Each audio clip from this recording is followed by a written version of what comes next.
10 जुलाई को गुरु पूर्णिमा पड़ रही है। यह दिन गुरुओं के प्रति समर्पण का दिन है।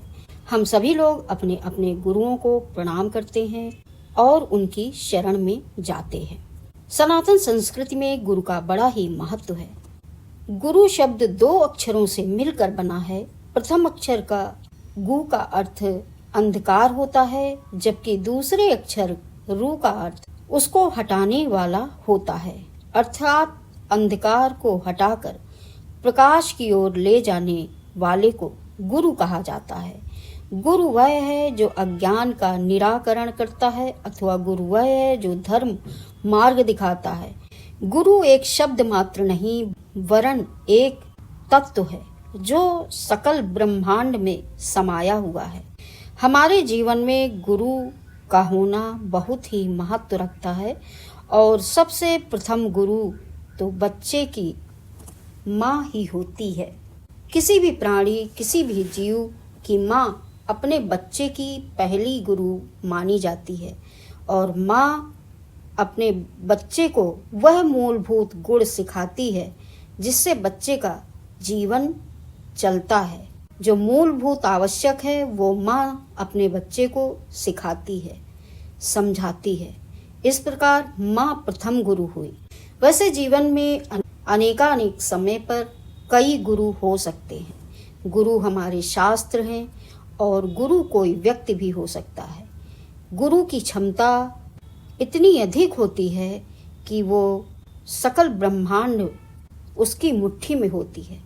यहाँ तक कि परम ब्रह्म को मिलाने का कार्य भी गुरु के द्वारा ही होता है। गुरु तत्व की प्रशंसा तो सभी शास्त्रों ने की है। ईश्वर के अस्तित्व में मतभेद हो सकता है, किंतु गुरु के लिए कोई मतभेद आज तक उत्पन्न नहीं हो सका। गुरु को सभी ने माना। प्रत्येक गुरु ने दूसरे गुरुओं का आदर, प्रशंसा एवं पूजा सहित पूर्ण सम्मान दिया। भारत के बहुत से संप्रदाय तो केवल गुरुवाणी के आधार पर ही हैं। गुरु शिष्य की परंपरा आदिकाल से चली आ रही परंपरा है। गुरु ने जो नियम बताए हैं उन नियमों पर श्रद्धा से चलना उस संप्रदाय शिष्य का परम कर्तव्य है। गुरु का कार्य नैतिक, आध्यात्मिक, सामाजिक, राजनैतिक समस्याओं का हल करना भी है। राजा दशरथ के दरबार में गुरु वशिष्ठ से भला कौन परिचित नहीं है, जिनकी सलाह के बगैर दरबार का कोई भी कार्य नहीं होता। गुरु की भूमिका केवल आध्यात्म या धार्मिकता तक ही सीमित नहीं है। देश पर राजनीतिक विपदा आने पर गुरु ने देश को उचित सलाह देकर विपदा से उबारा भी है। गुरु ने शिष्य का हर क्षेत्र में व्यापक एवं समग्रता से मार्गदर्शन किया है। अतः सद्गुरु की ऐसी महिमा के कारण उसका व्यक्तित्व माता पिता से भी ऊपर हो जाता है। यस् देवे पराभक्तिर यथा देवे तथा गुरु, अर्थात जैसी भक्ति आवश्यकता देवता के लिए है वैसी ही गुरु के लिए भी है। बल्कि सद्गुरु की कृपा से ईश्वर का साक्षात्कार संभव है। गुरु की कृपा के अभाव में कुछ भी संभव नहीं है।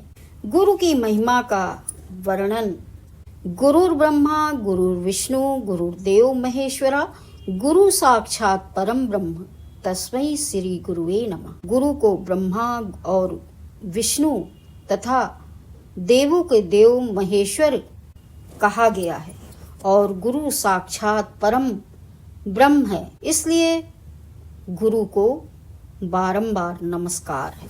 अपनी महत्ता के कारण गुरु को ईश्वर से भी उच्च पद दिया गया है। शास्त्र वाक्य में ही गुरु को ही ईश्वर के विभिन्न रूपों ब्रह्मा, विष्णु एवं महेश्वर के रूप में स्वीकार किया गया है।